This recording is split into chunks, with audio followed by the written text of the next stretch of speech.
our next testimonial will be from OJ. OJ is one of the top performing mentees last year, yeah. And he has a lot of ventures. He has a lot of startup companies, and he will tell you more about it in his presentation, or even like when you meet him, he'll let you know. He has been through a lot of accelerator programs, and one of the accelerator programs that he's joined is, of course, the Startup Island. So hi, OJ. Ready? OJ? Yes. Hi, Joy. Yes. Hi, Joy. Thank you for having me. Of course. Thanks so much for joining us tonight. Your video, can you turn on your camera? Is it on now? Yes, it is. Can you see me? Wow, yeah, I can see you. you. There you go. Yeah. Hi. Wow. I had a haircut for this show. You do it yourself? I was supposed to grow my quarantine hair. Oh, branding, no? But that's okay. Thanks so much for cutting your hair for us tonight. We're so proud of you, OJ. Hi. So please let us know what you're now doing. What's up? Yeah, so basically we're still doing what we have pitched last year. So I'm OJ Lopez, the founder of revastaff.com and vrspaces.ph. Basically, those two startups just do the same thing. So we have the same team, same management, same everything. It's just that Reva staff caters to the international market. So our branding there is more of outsourcing-ish. And then VR Spaces is catering or serving the local market. So we started actually with the international market with like almost 99.9% of the time that we are serving the international market when we pitched this to Startup Island last year.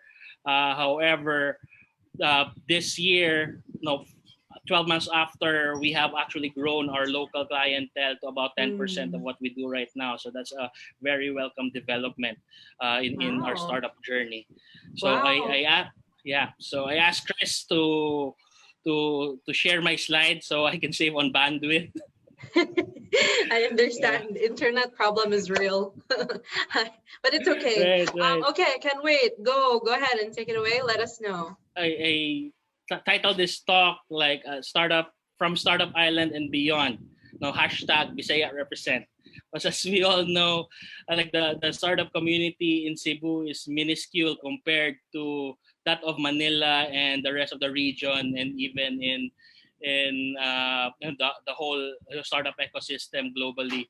So it's just always that when I go to these startup events, it's always that I'm the only one from Cebu, or just 2 or 3 of us guys coming from the provinces, and mostly the startups that we have encountered, especially if we go to startup events in NCRs, are mostly from Manila and nearby provinces. So I always bring the hashtag Bisaya represent, na Bisaya na pod, things like that. So it started actually with OMG, because Carl and Anna Michelle are my older brothers, high school classmates. So we saw each other back in June 2019, which is a Cebu Business Month, and our booth was kind of like just across each other.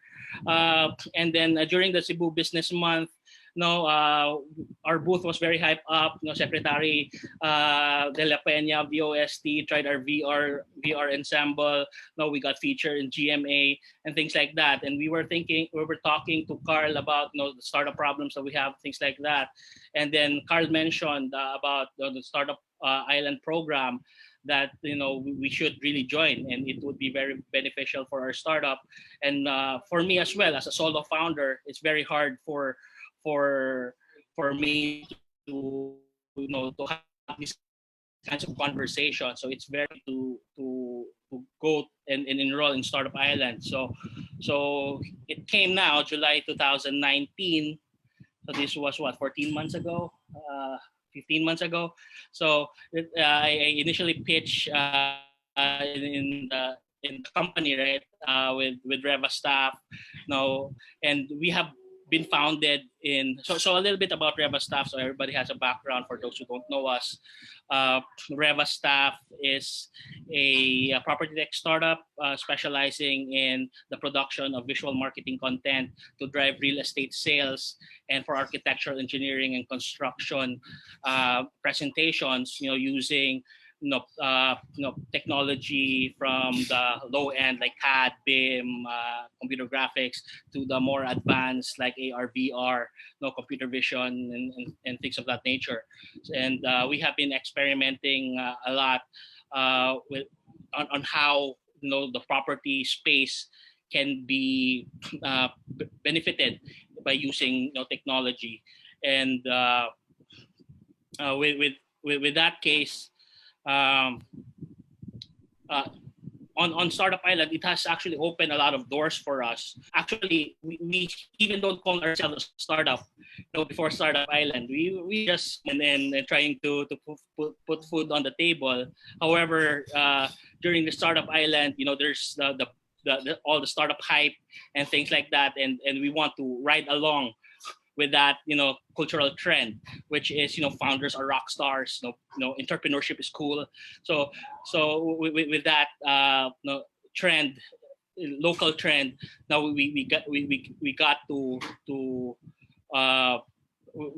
to ride the wave of the startup cultural revolution in the global scale. But of course it was heavily influenced also in Cebu province.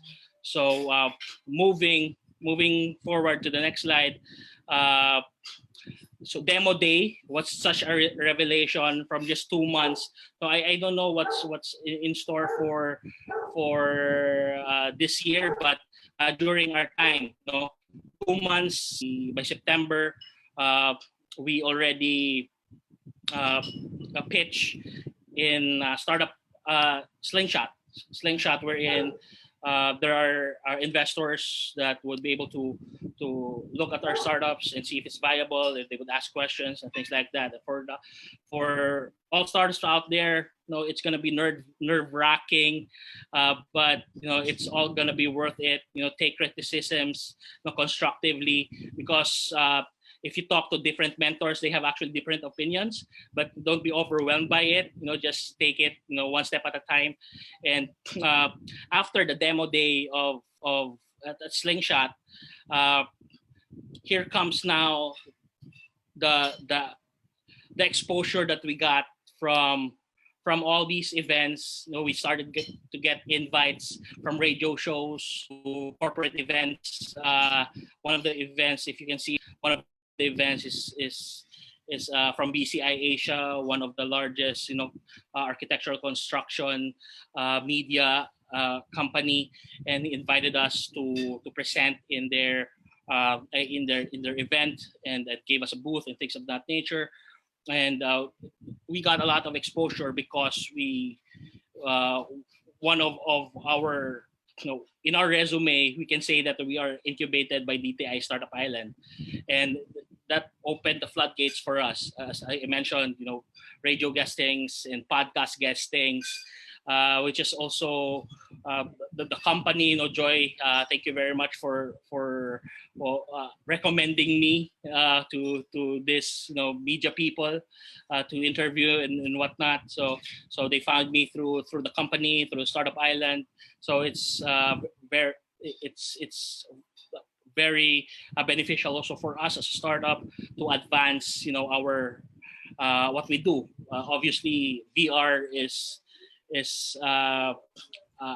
not a mainstream technology as of yet, especially for real estate developers, and having us to be out with this and us a legitimate status from being a scrawny little startup to a incubated startup from Startup Island, give us street creds. And of course, Ma'am Nanette invited me to speak at Slingshot Bohol on November 2019 in Startup Weekend, and just to report, Ma'am Nanette, until now, no, there are still those high school kids who saw my presentation in VR.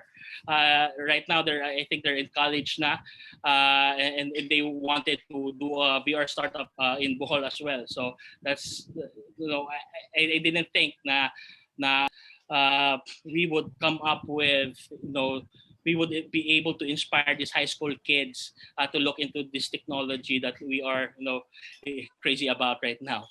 Wow. And beyond that, yeah. So beyond that, it happened very fast, right? The CNN show, the final pitch show, has a real estate edition, and therefore our startup is up in the alley, right?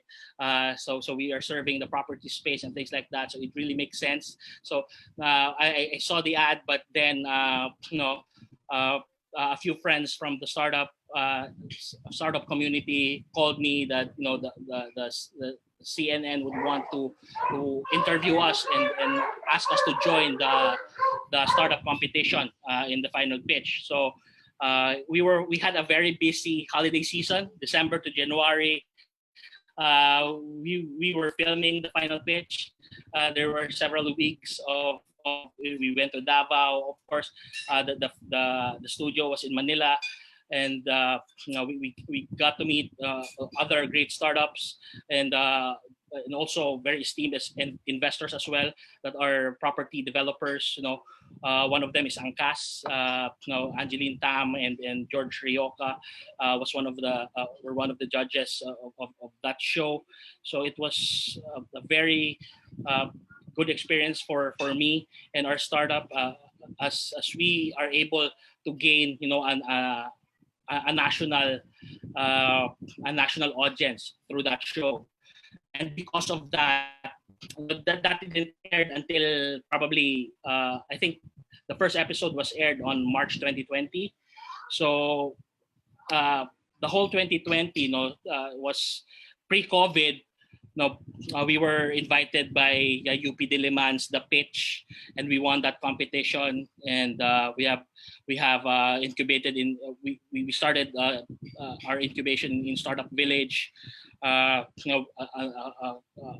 Radio shows, things like that, and then partnerships with Remax and other strategic partners in the real estate space. So we have established that pre-COVID, and then it when COVID struck, the pandemic struck. We thought that it's going to be a very challenging days for us ahead. However, because of contactless, and you don't need to have be in the physical location by using VR technology and contactless selling and things of that nature, then some of our products actually became mainstream. And during COVID, we actually 3x or even 4x the volume of sales that we got from last year. So when I started to pitch Startup Island, I was very optimistic with my forecast that by we were doing about 10K US MRR when I started to pitch Startup Island, and I told during my pitch that we're gonna go 3x by 2020. And happy to say that we did that, but because of the catalyst that COVID did, it's very hard to do 3x in 1 year. But because of this pandemic, and realtors have no choice but to get our services, and we have propelled the company to where it is right now. And I think when we started Startup Island, we were about 5 or 6 in the team. There's also 3 of people that we have given jobs to. So and all of that happened because we started with Startup Island. We have mentors. There's a lot of opportunities has been opened because we just stay the course. It's just the grit and the passion that you put into your startup, and because all of these things that I've shared to you are all hype.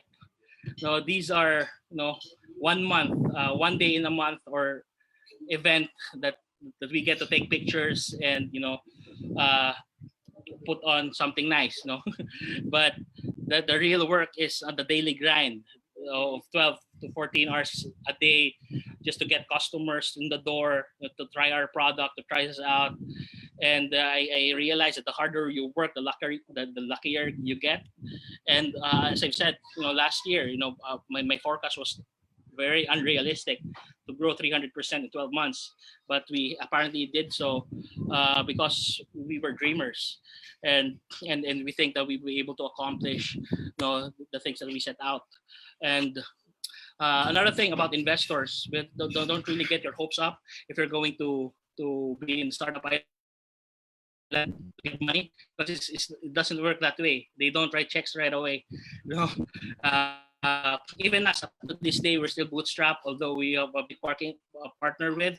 But before, we were just thinking about financial investors. But right now, we don't really need financial investors anymore. What we needed is strategic partners in the real estate space or in the media space that can propel us to the next level. Because I think the best investor is your customer. The customer that will pay for your product, and they won't get equity from your company. And until now, we're still self-funded. We're still bootstrapping.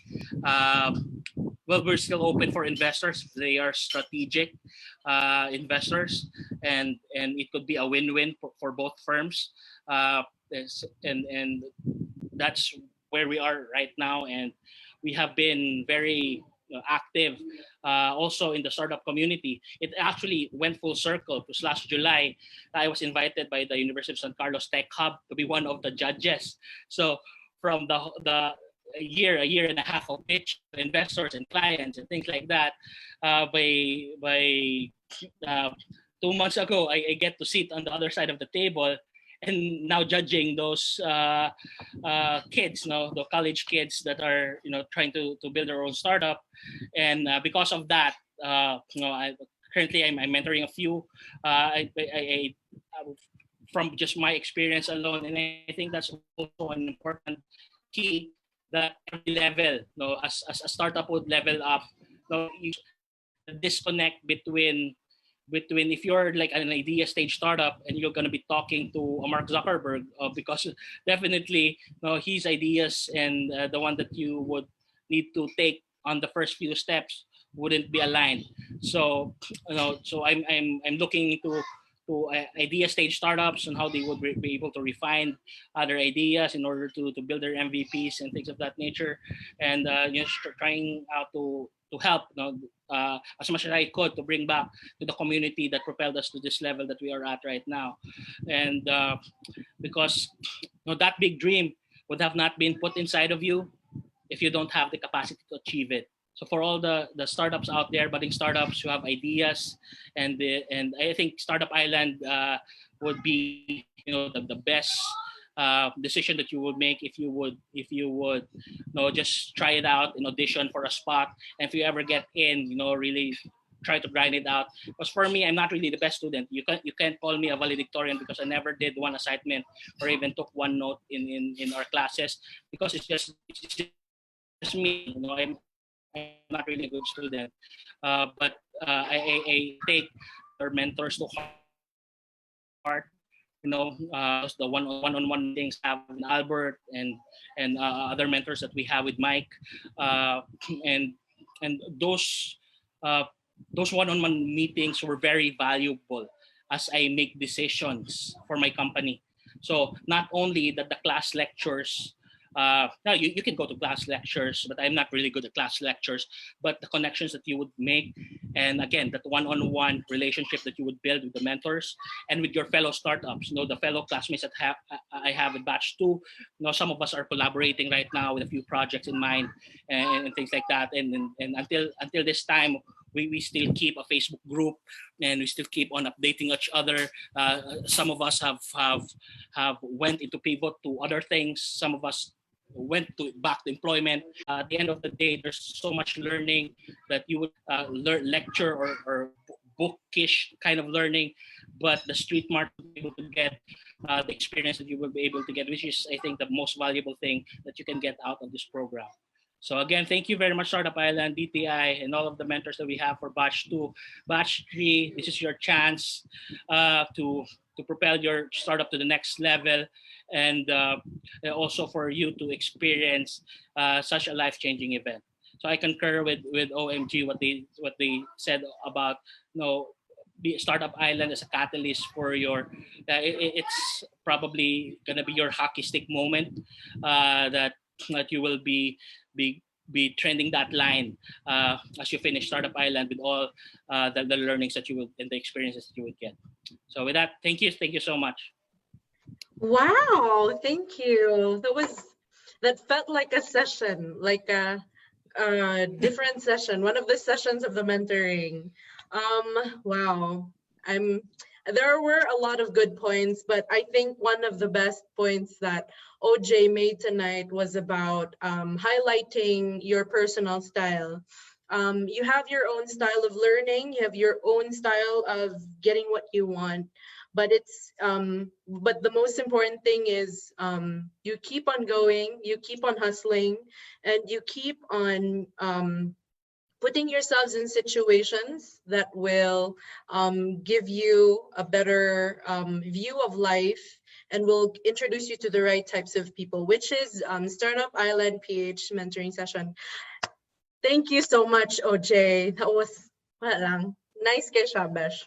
Ano gyapon kanang a little bit what's this, speechless, but I need to speak. So anyway, let's move on to the next part of our program tonight, which is the question and answer.